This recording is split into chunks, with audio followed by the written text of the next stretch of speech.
My name is Cassandra Mitchell, but everyone calls me Cassie. I'm 23 years old, and last year my father threw me through a glass door. The next day, I took back everything they thought I didn't deserve: my future, my art, my life. My family never believed in my dreams, especially my controlling father. But that exhibition changed everything. Art wasn't just my passion, it was my salvation. Before I tell you how I turned my life around, let me know where you're watching from in the comments below, and subscribe if you want to hear more stories of triumph against all odds. I grew up in Lexington, Massachusetts, a picture-perfect Boston suburb with tree-lined streets and colonial-style homes. From the outside, we were the ideal American family. My father, James Mitchell, was a high-powered corporate attorney at one of Boston's most prestigious law firms. He worked 60-hour weeks and expected nothing less than perfection from everyone around him, especially his children. My mother, Stephanie, had once been a passionate art teacher with dreams of opening her own studio. But those dreams dissolved when she married my father. He convinced her that being a full-time mother was more important than any career, so she packed away her canvases and brushes, replacing them with cookbooks and cleaning supplies. Sometimes I'd catch her staring at paintings in museums with such longing that it broke my heart. Then there was my brother Ryan, 2 years older and the undisputed golden child. He was everything my father wanted in a son: athletic, academically gifted, and eager to follow in his footsteps. Ryan played 3 sports, maintained a 4.0 GPA, and planned to study pre-law. My father beamed with pride at every baseball game and debate tournament, loudly proclaiming, "That's my boy." And then there was me, the dreamer, the artist, the disappointment. I discovered my love for art when I was 7 years old. Our second-grade teacher, Ms. Garcia, gave us watercolors and told us to paint our happiest memory. While other kids painted birthday parties and Christmas mornings, I painted the sunset I'd seen at my grandmother's beach house. Ms. Garcia hung my painting in the classroom and told my mother I had exceptional talent. That night, I found my mother in the kitchen, crying. "What's wrong, Mommy?" I asked. She quickly wiped her tears. "Nothing, sweetheart. I'm just so proud of you." Later that night, I overheard my parents arguing. "She has a gift, James," my mother insisted. "We should nurture it." "Drawing pretty pictures isn't a gift," my father scoffed. "It's a hobby at best. Don't fill her head with nonsense." Despite my father's disapproval, my mother secretly encouraged my artistic development. She'd slip me art supplies disguised as birthday gifts from distant relatives. On Saturdays, when my father took Ryan to baseball practice, she'd teach me basic techniques: how to blend colors, create perspective, capture light and shadow. These stolen moments became our precious secret. When I was 10, I entered the regional school art contest and won first place. The award ceremony was scheduled on a Thursday evening. My mother promised to be there, but my father had an important client dinner and took Ryan along to see how business was done. I stood on that stage clutching my blue ribbon, scanning the audience for my mother's face. She sat in the back row, applauding wildly, tears streaming down her cheeks. That night, she helped me hide my ribbon and certificate in a shoebox under my bed, away from my father's judgmental gaze. As I grew older, my artistic style evolved. I moved beyond simple paintings to mixed media, incorporating fabric, photographs, found objects, and text into deeply personal pieces that explored themes of belonging, identity, and invisible wounds. Art became my sanctuary, the only place where I could truly express myself. High school intensified the divide in our family.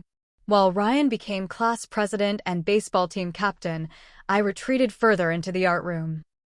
Most days, I'd stay after school, working on projects until the janitor kicked me out. At home, dinner conversations revolved around Ryan's accomplishments and college prospects while I pushed food around my plate, invisible. Mrs. Baker, my high school art teacher, became my lifeline. She was the first person who truly saw me, not as James Mitchell's disappointing daughter, but as an artist with something important to say.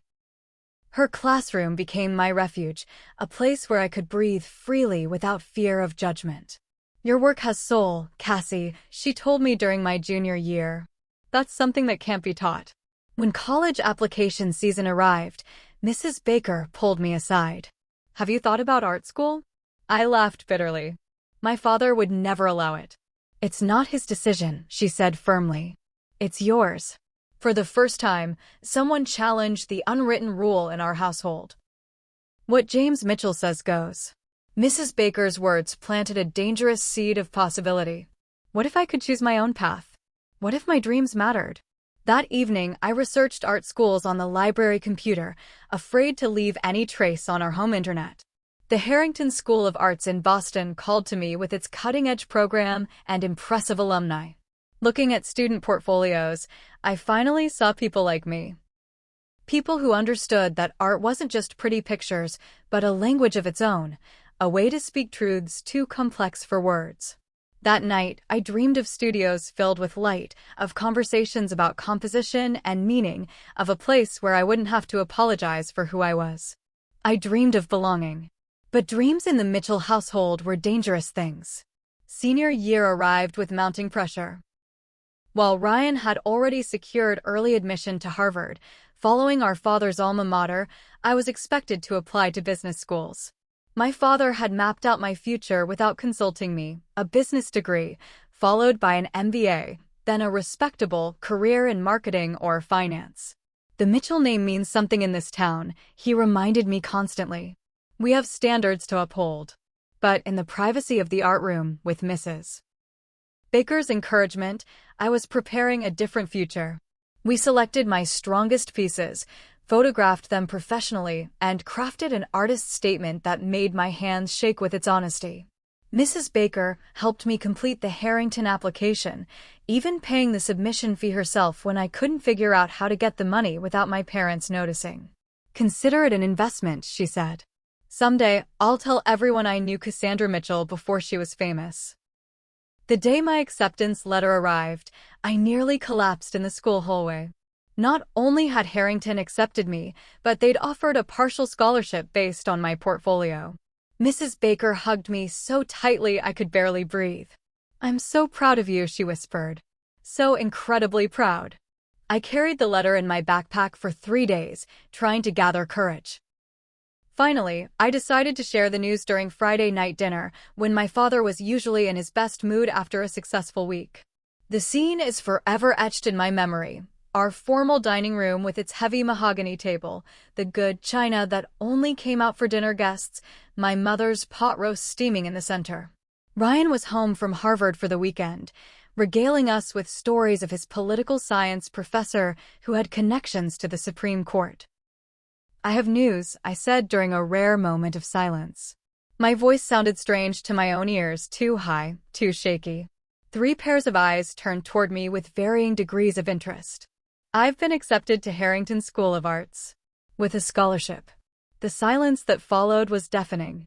Art school. My father's voice was dangerously soft. When exactly did you apply to art school? My mother's face had gone pale. Ryan looked down at his plate.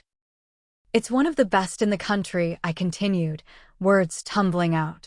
Their graduates go on to work at major galleries, museums, design firms. My father's laugh cut me off. And live in apartments the size of closets, begging for handouts. James, my mother interjected softly. Perhaps we should know. His fork clattered against his plate. No daughter of mine is wasting her education drawing pictures. It's business school, as we discussed, or nothing. But I got a scholarship, I persisted. And I could work part-time enough. He slammed his hand on the table, making the silverware jump. This discussion is over. You will attend Boston University's business program as planned. I've already spoken to my friend in admissions. Hot tears pricked my eyes. You don't even care what I want. What you want, he said coldly, is to throw away your potential on a pipe dream. I won't finance that fantasy. The ultimatum came next. Business school with his financial support, or art school with nothing, no tuition help, no living expenses, no car, no phone, no safety net. At 18, with no savings and no plan, I crumbled under the pressure. 2 weeks later, I sent my regrets to Harrington and accepted admission to B's business program. That fall, I moved into a sterile dorm room and began classes in economics, marketing, and accounting. Each day felt like wearing someone else's clothes. Too tight, too restrictive, fundamentally wrong.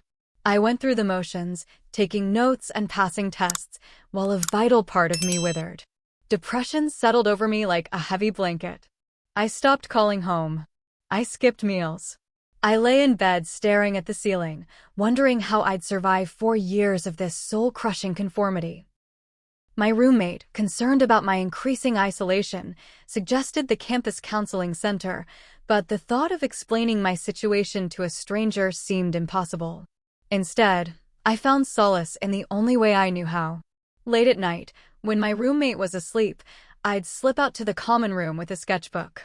Without proper supplies or space, I created small, intense drawings, faces contorted in silent screams, birds with broken wings, doors with no handles. It wasn't healing exactly, but it kept me breathing. Then came the day I met Tyler Henderson in my business ethics class. We were paired for a project analyzing corporate responsibility cases. While researching in the library, he noticed my sketchbook peeking out from my bag. "You an artist?" he asked. I quickly tucked the book away. "No, just doodles. Mind if I see?" "I'm minoring in art history." Reluctantly, I showed him a few pages. Instead of the polite dismissal I expected, his eyes widened with genuine interest. "These are incredible," he said. "Why are you in business school?" Something about his direct question broke through my carefully constructed walls. Before I knew it, I was telling this virtual stranger everything: my father's ultimatum, the abandoned scholarship, the daily struggle of denying my true self. Tyler listened without interruption, then said something that changed everything. "There's a small gallery near campus that showcases emerging artists. My aunt's friend owns it. You should submit your work." "These are just sketches," I protested. "I don't even have proper supplies." "Then get some," he said simply. "The campus art department sells student kits. I'll loan you the money if you need it." For the first time in months, I felt a flicker of hope. That weekend, while my roommate visited her boyfriend, I transformed our dorm room into a makeshift studio. Using the basic supplies Tyler helped me acquire, I created my first real piece since leaving home, a mixed-media collage incorporating torn business textbook pages, arranged to form a caged bird. When Tyler saw it, he immediately took a photo. "I'm sending this to Maya at the gallery. Trust me." I didn't believe anything would come of it. But sometimes life surprises you in the most unexpected ways. 3 days after Tyler sent the photo, my phone buzzed with an unknown number. Stepping out of my microeconomics lecture, I answered hesitantly. "Is this Cassandra Mitchell?" a woman's voice asked. "Yes, this is Maya Winters from Catalyst Gallery. Your friend Tyler shared your work with me. I'd love to see more if you're interested." My heart nearly stopped. Maya Winters, the owner of a real gallery, wanted to see my work. I stammered out a response and arranged to meet her that weekend. Catalyst Gallery was small but prestigious, tucked between a vintage bookstore and a coffee shop in Cambridge's Arts District. The space hummed with creative energy, white walls adorned with bold contemporary pieces, track lighting highlighting textural details, the faint scent of paint and possibility in the air. Maya, a slender woman with silver-streaked hair and numerous bangles, greeted me warmly. For 2 hours, she examined the portfolio I'd hastily assembled, asking thoughtful questions about my techniques and inspirations. I found myself speaking passionately about art in a way I hadn't for months. "You have a distinctive voice," she said finally. "Raw, authentic, technically skilled but not over-polished. I'm putting together a showcase of emerging artists next month. I'd like to include 3 of your pieces." I blinked in disbelief. "Are you serious?" "Completely. It's a small exhibition, but it gets good traffic: collectors, critics, other gallery owners. It could be a valuable opportunity." Walking back to campus, I felt lighter than I had in months. This small validation from a professional confirmed what I'd always hoped: my art wasn't just a hobby or a waste of potential. It mattered. It resonated. It deserved to be seen. Reality crashed back when I calculated what I needed: quality canvas, professional-grade paints, framing materials. The supplies alone would cost hundreds of dollars I didn't have. My father monitored my bank account, questioning any unusual purchases. If he discovered I was spending money on art supplies instead of textbooks, the consequences would be severe. With Tyler's encouragement, I applied for a part-time job at the campus coffee shop. Working 20 hours a week between classes left little time for sleep, but it provided cash income my father couldn't track. I hid art supplies in my laundry basket, painted late into the night, and stored finished canvases under my bed. As the exhibition date approached, the double life took its toll. Dark circles formed under my eyes. My grades slipped. My roommate complained about the paint smell and cluttered space. But each completed piece fueled my determination. I was creating the most honest work of my life, powerful explorations of confinement, expectation, and the struggle for self-determination. 2 weeks before the exhibition, my brother Ryan made a surprise visit to campus. My roommate, not knowing our complicated history, happily told him I was at the studio space and gave directions to the empty classroom I'd been using after hours. When I returned to my dorm that evening, Ryan was sitting on my bed, one of my canvases propped against the wall beside him. "So this is why you've been ignoring Mom's calls," he said. Panic flooded my system. "Ryan, please, an art exhibition?" Behind Dad's back. He gestured to the exhibition postcard on my desk. "Are you trying to get yourself disowned?" "You don't understand," I said, closing the door. "This is important to me. What's important is not throwing away everything Dad's given you. Do you have any idea how ungrateful you seem?" His words hit like physical blows. "Given me?" He forced me into a program I hate. He crushed my dreams. He made me believe I wasn't good enough. He's paying $30,000 a year for your education. An education I never wanted. The words exploded from me. Not everyone wants to be like you, Ryan. Not everyone wants to follow Dad's perfect plan. My brother stared at me as if seeing me for the first time. Perhaps he was. We'd grown up in the same house, but lived in different worlds, his filled with approval and opportunity, mine with disappointment and compromise. "Please don't tell him," I whispered. "Just let me have this one thing." Ryan ran a hand through his hair, conflict evident on his face. "This exhibition is in 2 weeks?" I nodded. "And after that?" "I don't know," I admitted. "But I need to do this. I need to know if I'm good enough." After a long silence, he sighed. "I won't tell Dad. But Cassie, you're playing with fire. You know that, right? Some things are worth getting burned for." He left with a warning that still echoed in my mind. He'll find out eventually. And when he does, there'll be hell to pay. Despite Ryan's ominous prediction, I threw myself into final preparations. Tyler helped me transport finished pieces to the gallery, where Maya arranged them thoughtfully alongside works by 4 other emerging artists. Seeing my art in a professional space, properly lit, perfectly hung, brought tears to my eyes. "Your work deserves to be seen," Maya said, squeezing my shoulder. The exhibition was scheduled for Friday evening. Tyler, who had become much more than a project partner, promised to be there for moral support. Something tender had been growing between us, lingering glances, casual touches, late-night conversations about dreams and fears. In another life, perhaps I would have recognized it as the beginning of love. But with the exhibition consuming my thoughts and the specter of my father's discovery looming, romance seemed like a luxury I couldn't afford. The night before the exhibition, I worked a closing shift at the coffee shop. By the time I finished cleaning espresso machines and restocking supplies, it was nearly midnight. Exhaustion dragged at my limbs as I trudged back to the dorm, but beneath the fatigue buzzed an electric current of anticipation. Tomorrow, strangers would view my art. Tomorrow, I would claim a piece of the future I wanted. I never made it to tomorrow. I knew something was wrong the moment I entered our dorm building. My roommate, Jessica, was waiting in the lobby, anxiety etched across her face. "Your dad called the room phone like 6 times, she said. "He sounded really angry. Then your brother called and said you should go home immediately." A cold weight settled in my stomach. Did Ryan tell him? Tell him what? I didn't answer, just thanked her and headed to our room. My hands trembled as I packed an overnight bag. Maybe it was a different emergency. Maybe someone was sick. Maybe. My phone buzzed with a text from Ryan. Dad knows everything. Neighbor saw gallery listing in local paper with your name. He's ballistic. Don't come home. Too late. I'd already requested an Uber. Canceling now would only delay the inevitable confrontation. Better to face it head-on and deal with the fallout before tomorrow's exhibition. The 40-minute ride to Lexington gave me time to rehearse arguments, justifications, pleas. None seemed adequate against my father's formidable anger. By the time the car pulled up to our colonial-style house, my shirt was damp with nervous sweat. All the lights were on despite the late hour.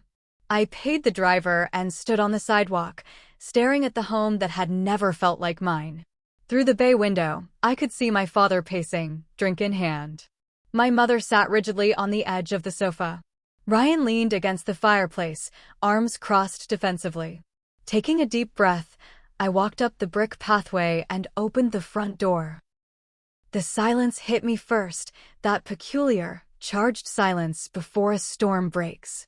My father stopped pacing and turned, his expression terrifyingly calm. So, he said, swirling amber liquid in his crystal tumbler. The artist returns. Dad, I can explain what exactly? How you've been lying to us for months. Wasting my money on finger painting while pretending to get an education. It's not finger painting, I said, immediately regretting my defiant tone. And I've maintained passing grades while working 20 hours a week. Working. His eyebrows shot up. Another lie to add to the collection. My mother finally spoke, her voice strained. James, it's late. Perhaps we should discuss this tomorrow when everyone's calmer. Stay out of this, Stephanie. He didn't even look at her. This is between me and the daughter who's been deceiving us. I glanced at Ryan, who mouthed, I'm sorry, from across the room. He hadn't betrayed me after all. The exhibition is tomorrow night, I said, finding courage somewhere deep inside. It's important to me. I'd like you all to come. My father laughed, a harsh sound devoid of humor. You want us to celebrate your deception?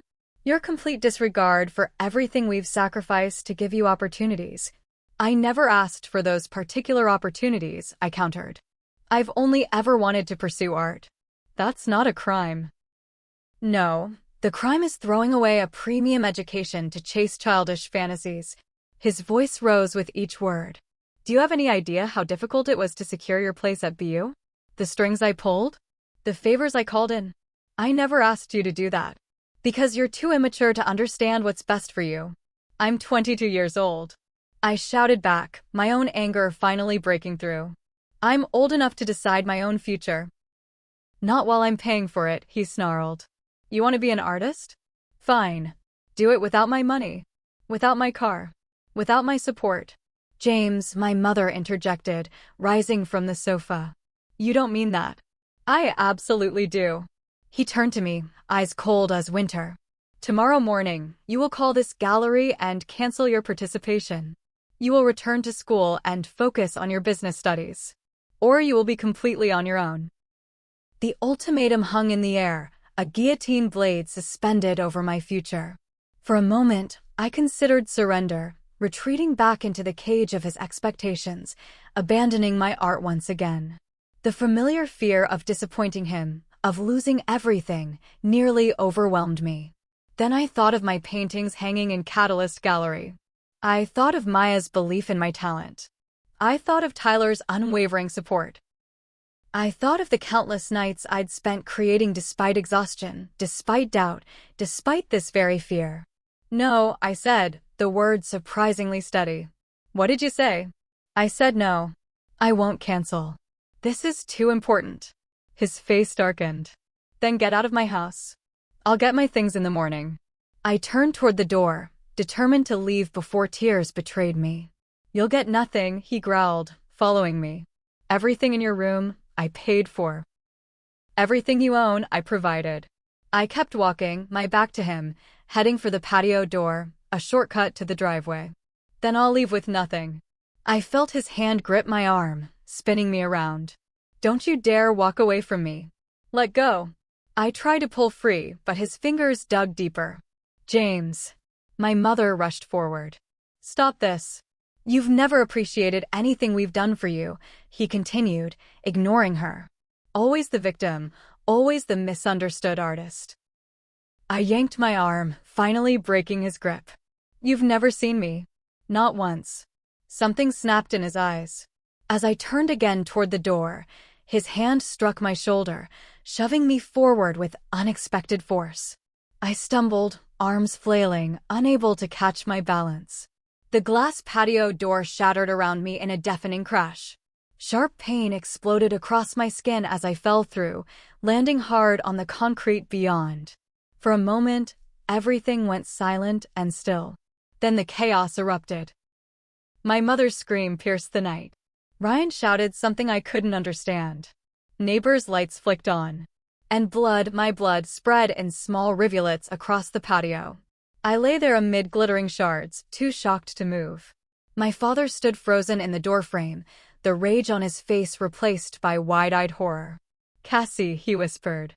I didn't mean look what you made me do, he said, his voice strange and distant. Why do you always push me like this?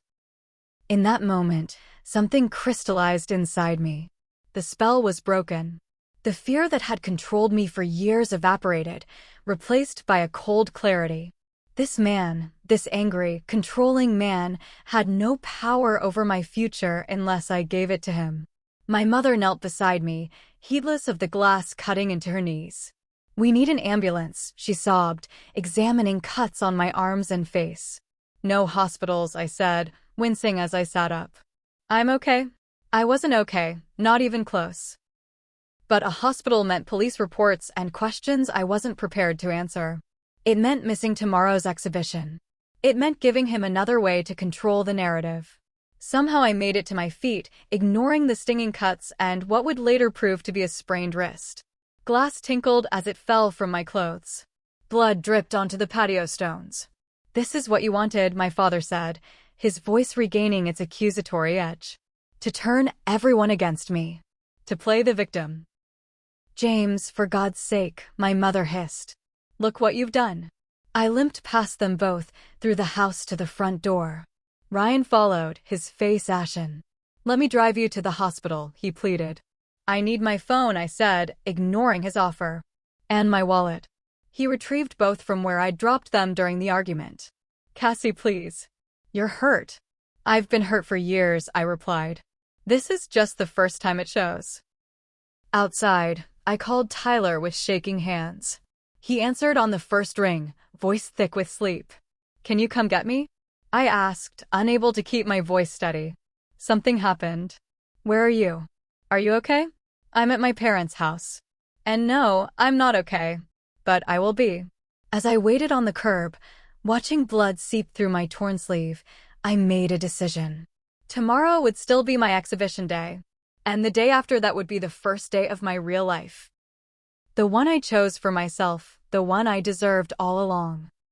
I woke to sunlight streaming through unfamiliar curtains, momentarily disoriented. Pain quickly reminded me where I was and why. Tyler's small apartment. His couch. The glass door. Blood on concrete. Morning, Tyler said softly, appearing with a mug of coffee. How are you feeling? I sat up carefully, wincing at the protest from various cuts and bruises. Like I got thrown through a glass door. He didn't smile at my attempt at humor. We should get those cuts properly cleaned. Some might need stitches. Looking down at my bandaged arms, Tyler's amateur first aid from the night before, I saw spots of blood seeping through the gauze. The bathroom mirror revealed additional damage, a cut along my cheekbone, another near my hairline, purple bruising already forming on my shoulder and hip. The exhibition opens in 10 hours, I said. I need to be there. Tyler's expression was pained. Cassie, you need a doctor more than an art show.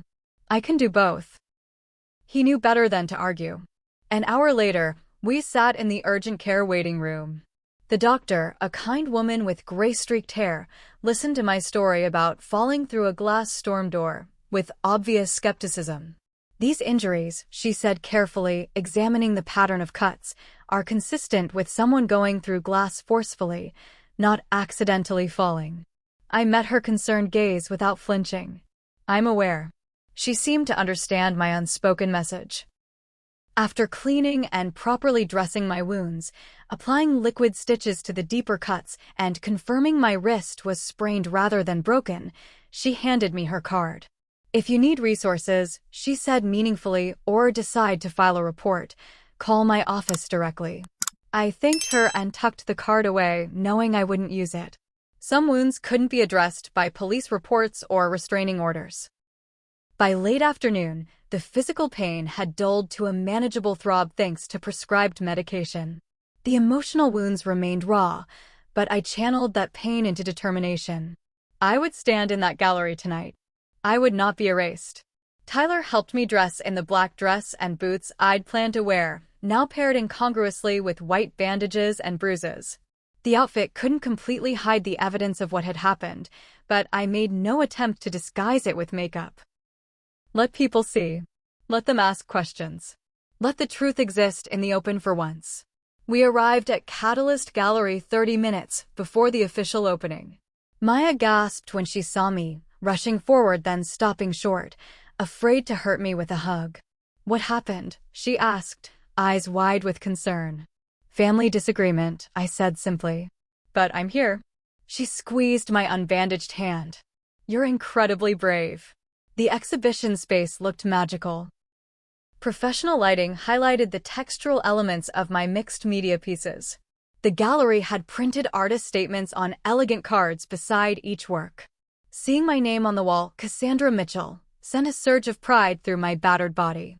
At 6 o'clock, Maya unlocked the doors. People began to filter in: art enthusiasts, students, local collectors. I stood near my display, accepting congratulations and answering questions about my techniques and inspirations.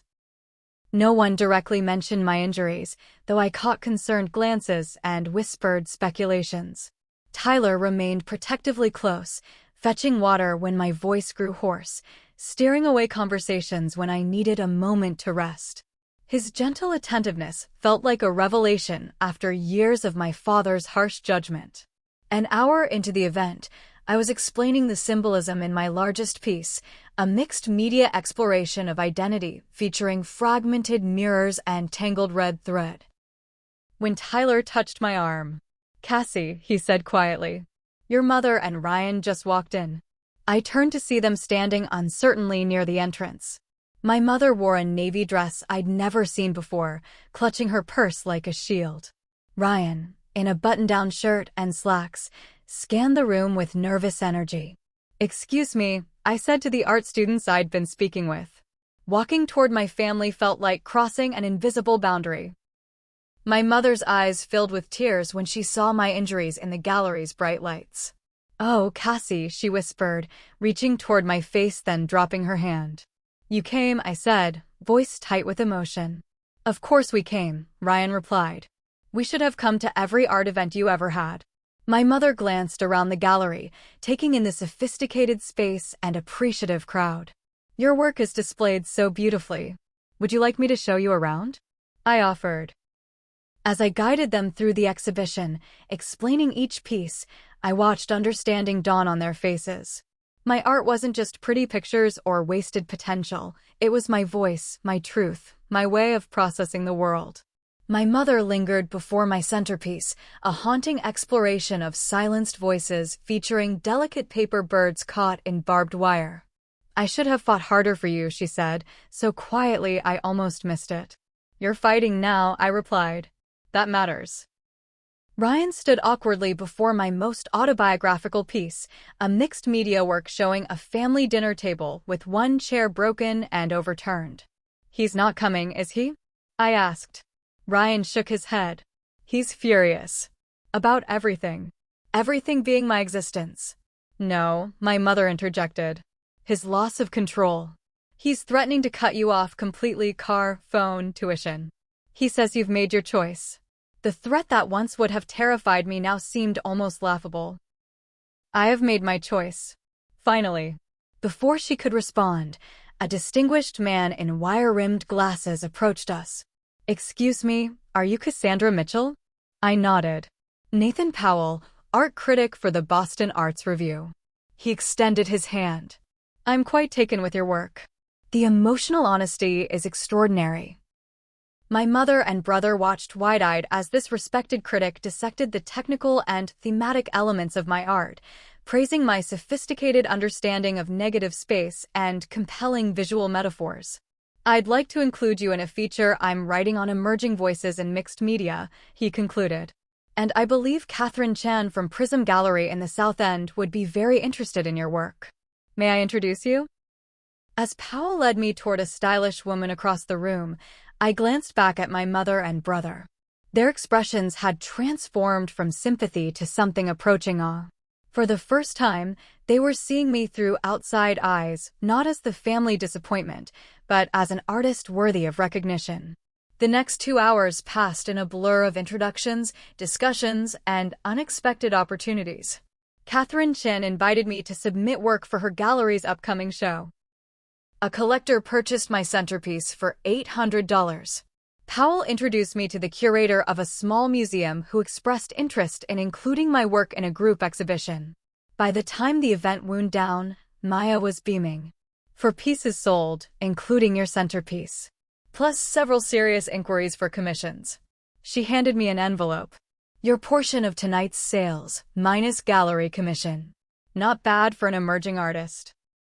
Inside was a check for nearly $2,000, more money than I'd ever had at one time. As the last guests departed, my mother approached with red-rimmed eyes. Your father just texted.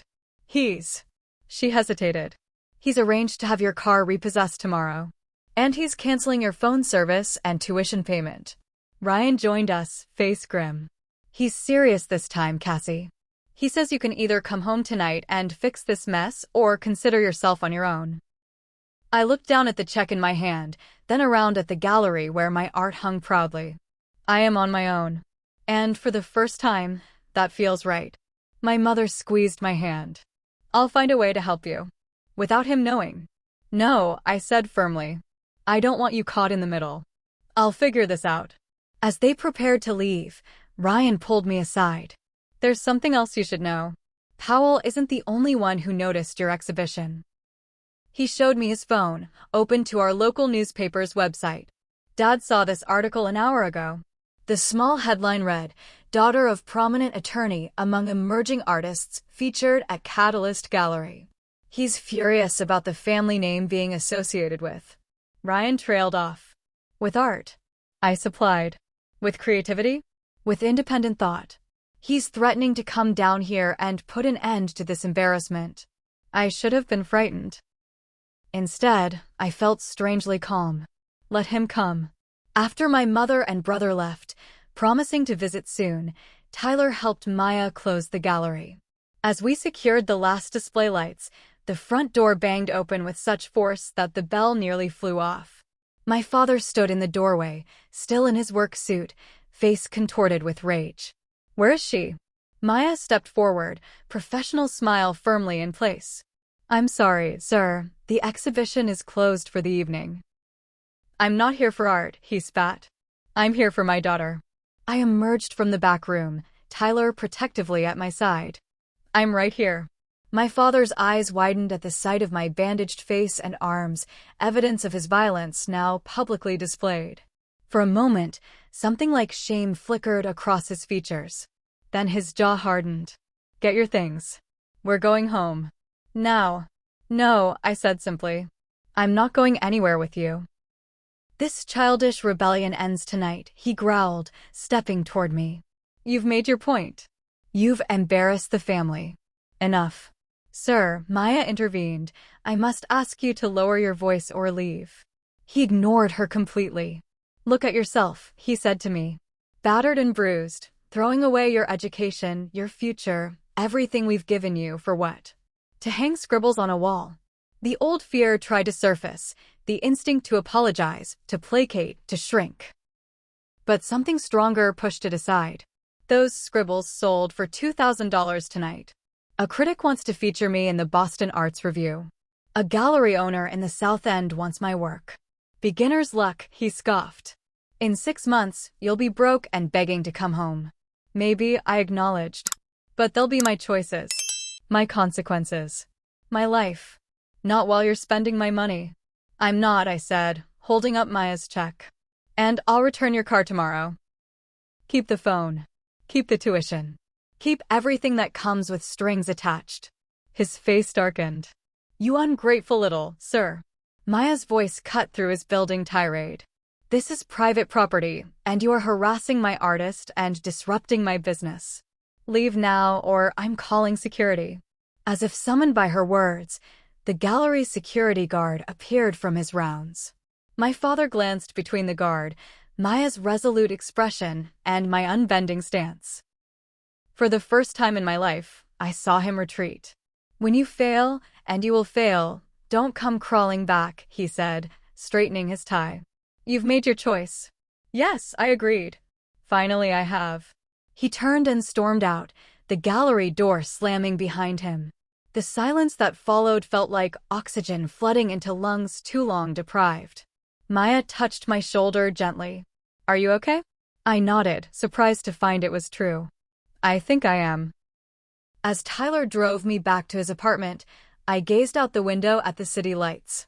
Tomorrow would bring practical challenges, finding affordable housing, securing my own phone plan, figuring out whether to continue business school or pursue art full-time. But for tonight, I had stood my ground. I had claimed my voice. I had taken back everything they thought I didn't deserve. And that was enough to start.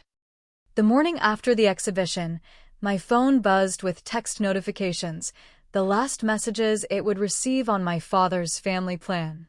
Each one was more demanding than the last. Return the car to the house by noon. Bring all credit cards and house keys. Leave all electronics purchased with family funds. Any attempt to take property not belonging to you will be reported as theft. Tyler read over my shoulder as I scrolled through the barrage. He's really going through with it. Did you expect anything less? I set the phone aside. Will you drive me over there? I want to get my essential belongings before he changes the locks. We arrived at my childhood home just after 10. The driveway was empty, my father at work, my mother likely running errands to avoid the confrontation. Using my key for what would be the last time, I entered the silent house. What's the plan? Tyler asked, hovering uncertainly in the foyer. Take only what's undeniably mine, I replied. Clothes, personal mementos, art supplies I purchased myself. Leave everything else. In my bedroom, I filled 2 duffel bags with clothing, ignoring designer items my father had bought to impress his colleagues at firm events. I collected journals, sketchbooks, and photographs. From my desk drawer, I retrieved the cash I'd saved from barista tips, nearly $400 I'd hidden from my father's monitoring. The hardest decisions involved sentimental items. The watercolor set my mother had given me for my 12th birthday, technically purchased with family funds, but given as a personal gift. My grandmother's silver necklace, a family heirloom, but one she had specifically left to me. In the end, I took both, reasoning that some bonds transcended my father's financial control. As I packed my art supplies, Tyler called from across the room. Cassie, look at this. He discovered a storage box under my bed, one I hadn't opened in years. Inside were childhood drawings and paintings my mother had preserved, art show ribbons, teachers' notes praising my talent, even newspaper clippings from school exhibitions. At the bottom lay a sealed envelope addressed to me in my mother's handwriting. With trembling fingers, I opened it to find a letter dated from my high school graduation. My dearest Cassie, one day you'll find your way back to your art. When that day comes, I hope you'll forgive me for not fighting harder for your dreams. Know that I've always seen your talent, your passion, your beautiful way of looking at the world. Whatever path you choose, carry that vision with you. It's your greatest gift, one no one can take away. All my love. Mom. Tears blurred my vision. My mother had known all along that I would eventually reclaim my artistic voice. She had preserved evidence of my journey, quietly honoring the creative spirit my father had tried to extinguish. Take everything in this box, Tyler said softly. It's yours in every way that matters. We were loading the last bags into Tyler's car when my mother's sedan pulled into the driveway. She emerged looking exhausted, relief washing over her face when she saw me. "I was afraid I'd miss you," she said, hurrying over. "Just finishing up," I replied, gesturing to the packed car. She glanced at the house, then back at me. "I've been thinking about what you said last night, about not wanting me caught in the middle." Her voice lowered. "I've enabled his behavior for too long, Cassie. Making excuses, keeping the peace at all costs. You don't have to apologize. Yes, I do." Her spine straightened with unexpected resolve. "I'm going to start painting again. I've already looked into studio space rental." The declaration stunned me. My mother hadn't touched a paintbrush in over 20 years. "He'll be furious," I warned. A small, sad smile touched her lips. "Probably. But watching you stand your ground last night made me realize something. I've spent decades afraid of his anger, his disappointment. And what has it gotten me? A life half-lived." She reached into her purse and pressed a set of keys into my hand. "Your grandmother's cottage on Cape Cod. It's in my name, not your father's. The utilities are paid through the end of the year. It's small, and it needs work, but it has good natural light. Perfect for an artist." I stared at the keys in disbelief. "Mom, I can't accept." "You can and you will," she insisted. "It's been sitting empty since she passed." This is what she would have wanted. We embraced carefully, mindful of my injuries. "I'll visit soon," she promised. "And I'll bring your brother. He has a lot to learn from his little sister about courage." As we prepared to leave, I placed my father's car keys on the hall table alongside a handwritten note. "I'm taking back what's mine, my life, my art, my future." Tyler and I drove directly to my dorm, where I cleared out my remaining belongings and officially withdrew from Boston University. The registrar seemed unsurprised by my decision, offering information about tuition refunds and transfer options without judgment. "What now?" Tyler asked as we left campus. "Cape Cod," I replied. "I need to see this cottage."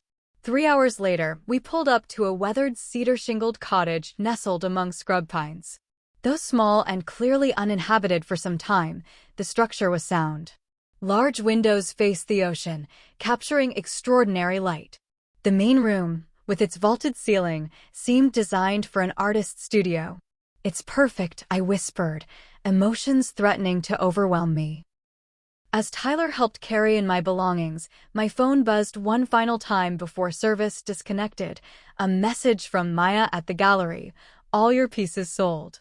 Collector Anthony Pearson bought remaining 3 at asking price. Also, Nathan Powell's review is online. Call me ASAP about job opportunity at gallery." I read the message aloud to Tyler, who whooped with excitement. Using his phone, we found Powell's review in the Boston Arts Review online edition.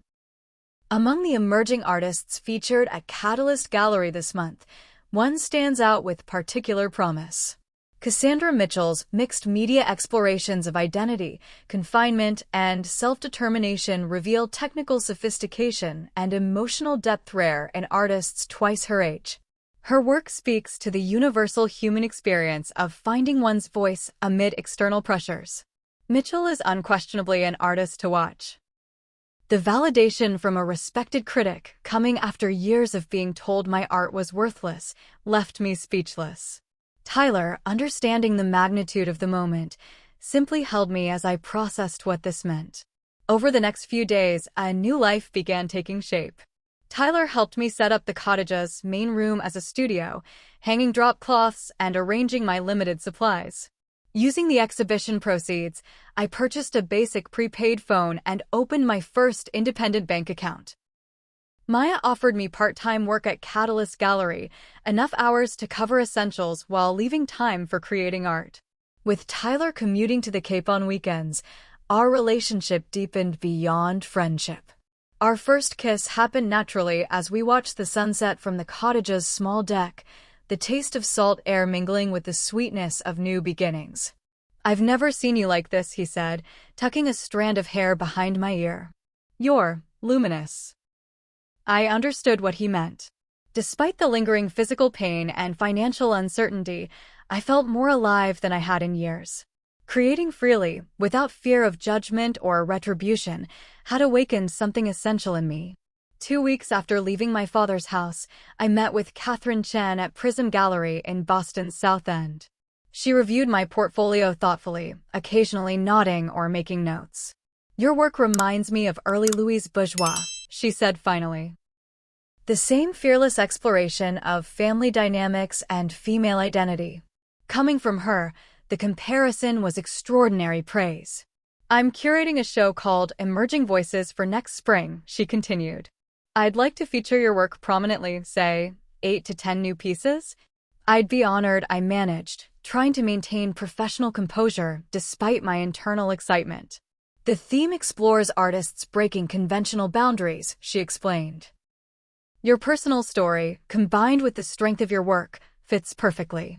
Would you be comfortable with that framing?" The question gave me pause. Was I ready to publicly acknowledge the painful journey that had led to my artistic breakthrough? Before I could answer, the gallery door opened. My father walked in, his presence immediately filling the space with tension. He wore his customary business suit, but his usually impeccable appearance showed subtle signs of strain. Slightly rumpled shirt, tie slightly askew. Catherine noticed my expression. "Is everything all right?" "My father," I whispered. "I should handle this." I crossed the gallery to where he stood examining a large abstract canvas, deliberately ignoring me. "Dad," I said quietly. "What are you doing here?" He turned slowly, eyes cataloging my healing cuts. The worst of the bruising had faded, but evidence of his violence remained plainly visible. "Your exhibition was mentioned in the partners' meeting," he said stiffly. "Apparently Jeffrey's wife is on some arts council. She recognized our name." "Of course." His appearance had nothing to do with concern for me, only damage control for the family reputation. "I'm in the middle of a meeting," I said, gesturing toward Catherine. "Can this wait?" "No." His voice carried that familiar note of command. "This public rebellion has gone far enough. You've made your point. Now it's time to be reasonable." "Reasonable," I repeated, the word tasting bitter. "Like throwing me through a glass door?" His jaw tightened. "That was unfortunate. Things got out of hand." "Not an apology. Not even close." "Yes, they did," I agreed. "And they can't be undone." "Cassie," he lowered his voice, glancing at Catherine, who was pretending not to listen. "This artistic phase, fine, get it out of your system. But you need to think about your future. Your mother is worried sick. Your brother says you're living in that dilapidated cottage. That phase is my career," I interrupted. "And that dilapidated cottage is my home. I'm building the future I want, not the one you prescribed." "On what? Gallery commissions? How will you pay for health insurance? Retirement?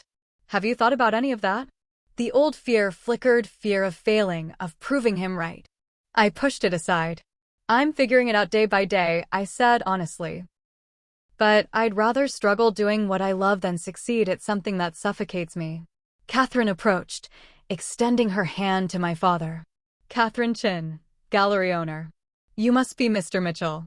Your daughter has extraordinary talent." He shook her hand automatically, lawyer's instincts taking over. "She's always been creative." "More than creative," Catherine corrected smoothly. "Cassandra has a distinctive artistic voice that's already attracting serious collectors. I've just offered her a featured position in our spring exhibition." My father's expression flickered between skepticism and confusion. The narrative he'd constructed of his foolish daughter playing at being an artist was being challenged by this polished professional. "I see," he said, clearly not seeing at all. Catherine turned to me. "I should let you two talk. Call me tomorrow about the exhibition details." After she walked away, an uncomfortable silence settled between us. My father glanced around the gallery, taking in the sophisticated space and high-priced artwork. "This is really what you want?" he finally asked. "It's what I am," I replied. "It's what I've always been if you'd bothered to look."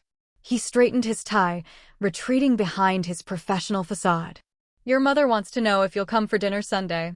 Your brother will be there." Not an olive branch exactly. Not an apology or acknowledgement. But perhaps a tiny crack in his armor. "Just dinner," I clarified. "No ultimatums, no lectures. Just dinner," he agreed stiffly. As he turned to leave, I called after him. Dad? The exhibition opens April 15th. If you want to see what I've been trying to show you all these years. He didn't respond, just nodded almost imperceptibly before walking out. I watched him go, feeling neither triumph nor anger, just a quiet certainty that whatever happened next, I would face it on my own terms. I had reclaimed my voice, my art, my future, and no one could take that away again. 6 months passed in a blur of creative productivity. The cottage transformed from a neglected family property into a vibrant living space, reflecting my artistic sensibility. I painted the walls white to maximize natural light, furnished the rooms with thrift store finds, and converted the largest space into a proper studio with adequate ventilation and storage. Working part-time at Catalyst Gallery provided steady income and valuable connections in the art world. Maya became both mentor and friend, teaching me the business side of art, how to price work, approach galleries, build a professional portfolio. Under her guidance, I developed a website showcasing my growing body of work. My relationship with Tyler deepened despite the geographical challenge of his final semester at Boston University. He made the 90-minute drive to Cape Cod every weekend, often bringing supplies I couldn't find locally. We talked about him potentially moving to the Cape after graduation, perhaps opening a small design studio that could complement my artistic career. My mother visited regularly, sometimes alone, sometimes with Ryan. True to her word, she had rented studio space in Cambridge and resumed painting after a 20-year hiatus. Her work, delicate watercolor landscapes, lacked technical confidence, but showed genuine emotional depth. We sometimes painted together, mother and daughter reclaiming creative voices long suppressed. My father remained a complicated absence. He hadn't attended the family dinners my mother arranged, always claiming work commitments. Ryan reported that he rarely mentioned me at home, as if erasing me from family narratives. Though the silence hurt, it also provided space to heal without his disapproving presence. The approaching Prism Gallery exhibition consumed my creative energy. Catherine had requested 10 new pieces exploring themes of breaking and rebuilding. Inspired by my own journey, I conceptualized a series titled Reconstructed, works incorporating actual broken glass alongside other media, transforming destruction into beauty. The centerpiece would be a life-size self-portrait constructed on a salvage door, embedded with shards of mirror arranged to reflect light rather than cut. The technical challenges were significant, requiring careful handling of dangerous materials while creating something structurally sound and visually compelling. 3 weeks before the exhibition, I was applying resin to secure glass fragments when someone knocked on the cottage door. Expecting Tyler, I called, "It's open." The door creaked open, but instead of Tyler's familiar footsteps, I heard a hesitant shuffle. Turning, I found my brother standing awkwardly in the doorway, clutching an envelope. "Ryan, I wasn't expecting you." I set aside my tools and pulled off my work gloves. "Sorry to drop in unannounced." He surveyed the studio space, eyes widening at the scale and complexity of my work in progress. "Wow, this is intense." "Thanks, I think." I smiled, gesturing toward the kitchenette. "Coffee?" "Actually, I can't stay long." He held out the envelope. "Dad asked me to give you this." My stomach tightened. "What is it?" "A letter. He's been working on it for weeks, apparently. Keeps writing drafts, throwing them away, starting over." I accepted the envelope warily, noting my name written in my father's precise handwriting. "Did he say why?" Ryan shrugged. "You know, Dad, emotionally articulate isn't his strong suit. But Mom thinks your exhibition announcement triggered something." I'd sent formal invitations to my parents 2 weeks earlier, more as a gesture than with any expectation they would attend. My mother had immediately called to confirm she would be there. My father had maintained radio silence. "Should I read it now?" I asked. "Up to you." Ryan glanced at his watch. "I told him I'd deliver it, not that I'd watch you read it." After he left, I stared at the unopened envelope for nearly an hour, simultaneously dreading and curious about its contents. Finally, sitting on the cottage's small deck overlooking the ocean, I broke the seal. The letter was surprisingly long, 3 pages of my father's meticulous handwriting, with several crossed-out phrases and rewritten sentences. Cassandra, I've started this letter 17 times. Words have always come easily to me in the courtroom, but I find myself struggling to express what needs to be said between father and daughter. First, regarding the incident with the glass door. My behavior was inexcusable. Not an accident or a misunderstanding, but a failure of the worst kind. No provocation justifies a father harming his child. For that, I am deeply sorry. Your mother suggests I'm writing this because of your upcoming exhibition, and perhaps she's right. Seeing the invitation forced me to acknowledge what I've been avoiding. You've succeeded precisely where I predicted you would fail. You've built a life on your own terms, pursuing the path I dismissed as impractical fantasy. I've spent my career judging situations, making definitive assessments based on available evidence. In your case, I was wrong. Spectacularly, fundamentally wrong. Not just about your artistic potential, but about what constitutes a worthwhile life. My own father believes success came in only one form, financial security, through conventional professional achievement. I adopted his metric without question, imposing it on you without considering your unique gifts.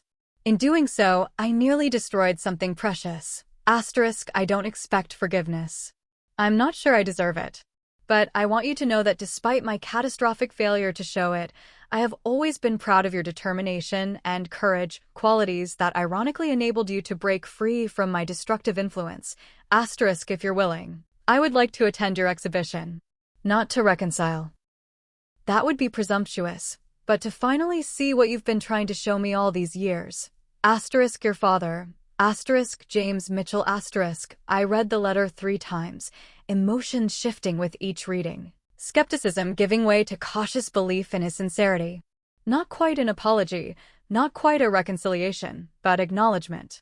After years of dismissal, he was finally seeing me. That evening, I called my mother. Dad's letter, I said without preamble. Is it genuine?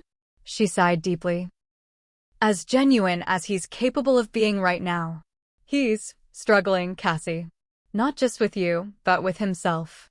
The incident forced him to confront aspects of his character he's never examined. Do you think I should respond? That's entirely your decision, she said carefully. But yes, I think it represents real change, however imperfect. After considerable thought, I sent a brief email to my father's work address, the only contact information I had. Dad, thank you for your letter. The exhibition opens at 7 p.m. on April 15th. If you decide to come, I'll have your name on the guest list. Cassie. The days before the exhibition passed in a flurry of final preparations. Catherine arranged for professional installation of my pieces, transforming my raw, emotional work into a cohesive gallery experience. Advance press was encouraging. Powell's preview mentioned my innovative integration of broken materials as metaphor for personal reconstruction. On preview night, I stood in Prism Gallery surrounded by my completed series. The space hummed with critics, collectors, and fellow artists circulating with wine glasses, examining my work from various angles. Tyler stayed close, his quiet pride more validating than any critical praise. Your door piece is generating the most conversation, Catherine reported, guiding me toward a cluster of visitors gathered before my centerpiece. Pearson is considering it for his permanent collection. The life-sized mixed-media piece, officially titled Threshold, depicted a human figure emerging through a broken door, fragments transforming from sharp, dangerous shards near the frame to luminous, jewel-like elements as they incorporated into the figure's form. Pain becoming beauty. Destruction becoming creation. At 8:30, as I was explaining my technique to an interested collector, Tyler touched my elbow. Cassie, he whispered. Your father just walked in. My heart hammered as I turned toward the entrance. My father stood just inside the doorway, looking uncharacteristically uncertain in his tailored suit. He scanned the room until his eyes found mine, then nodded almost imperceptibly. Excuse me, I murmured to the collector. There's someone I need to greet. Walking toward my father felt like crossing years of emotional battlefield. He watched my approach with an expression I'd never seen before, something between apprehension and respect. "You came," I said simply. "Yes." He glanced around the sophisticated gallery space. "Impressive venue." "Catherine Chen is one of the most respected gallerists in Boston," I replied, professional pride momentarily overshadowing personal tension. "Being featured here is a significant opportunity." He nodded, gesturing toward the crowded room. Quite a turnout. The awkward small talk threatened to derail the moment's potential significance. Taking a deep breath, I addressed the elephant in the room. "Would you like to see my work? That's why I'm here." I led him through the exhibition, explaining each piece's concept and technical elements. He listened attentively, occasionally asking surprisingly perceptive questions about my choices of materials or compositional strategies. When we reached threshold, he fell silent, studying the life-sized piece with unreadable expression. "This is about that night," he finally said, voice low. "The glass door." "Yes," I acknowledged, "but also about what came after. How breaking can lead to becoming something stronger, something more authentic." He stared at the transformed glass fragments, dangerous edges now capturing and reflecting light in unexpected ways. "Your mother always said you saw the world differently." He cleared his throat. I should have listened to her. The statement, simple but profound coming from him, created a tiny fissure in the wall between us. Not forgiveness exactly, but possibility. "Cassandra." Catherine approached with a distinguished older man. "Anthony Pearson would like to discuss acquiring Threshold for his permanent collection." My father stepped back. "I'll let you attend to business." "Wait," I said impulsively. "Will you stay?" "For a while." Something like hope flickered across his face. "If you'd like me to." I would. The remainder of the evening unfolded with a surreal quality, my father witnessing my professional interactions, hearing critics praise my artistic vision, watching collectors compete for my work. Not reconciliation, but recognition. For the first time, he was seeing me in my element, acknowledged by the world on my terms.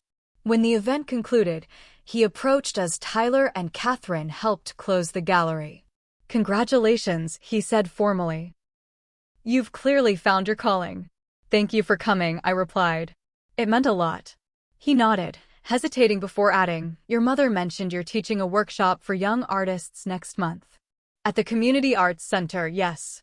Finding your voice through mixed media." "That seems appropriate." The ghost of a smile touched his lips. "You've certainly found yours." 6 weeks later, I stood before a group of aspiring artists at the Cape Cod Community Arts Center. The workshop had filled quickly, 20 students ranging from teenagers to retirees, all seeking creative expression. "Art isn't just about technical skill," I told them, gesturing toward the sample pieces displayed around the room. "It's about authenticity. About translating your unique perspective into visual language." I moved toward Threshold, which the Pearson Collection had generously loaned for educational purposes before its installation in their permanent gallery. This piece began with destruction, literal and metaphorical. A moment when everything shattered. I ran my fingers along the transformed glass elements. But the breaking wasn't the end of the story. It was the beginning of something new. A young woman raised her hand. "How did you know you could make something beautiful from something so painful?" The question resonated beyond art technique, touching the deeper journey that had brought me to this moment. "I didn't know," I answered honestly. "I just knew I had to try." Sometimes the most powerful art comes from our deepest wounds, not because suffering itself is valuable, but because transformation is. As the workshop continued, I guided participants through creating their own mixed media pieces incorporating personal narratives. Moving among their workstations, offering suggestions and encouragement, I recognized in many of them the same hunger for authentic expression I'd once suppressed. My mother arrived as the session concluded, bringing fresh-baked cookies and quiet pride. We developed a new relationship these past months, artist to artist, woman to woman, gradually healing the fractures of our shared past. "How did it go?" she asked, helping arrange refreshments for the departing students. "Really well," I replied. "Several have real potential. They have an excellent teacher." She squeezed my hand. Oh, I almost forgot. Your father asked about your next exhibition. I paused, surprised. What did you tell him? The truth, that you're preparing work for a show in New York this fall. Her eyes twinkled. He looked it up online after we spoke. Said he might have business in the city around that time. Not a promise. Not complete reconciliation.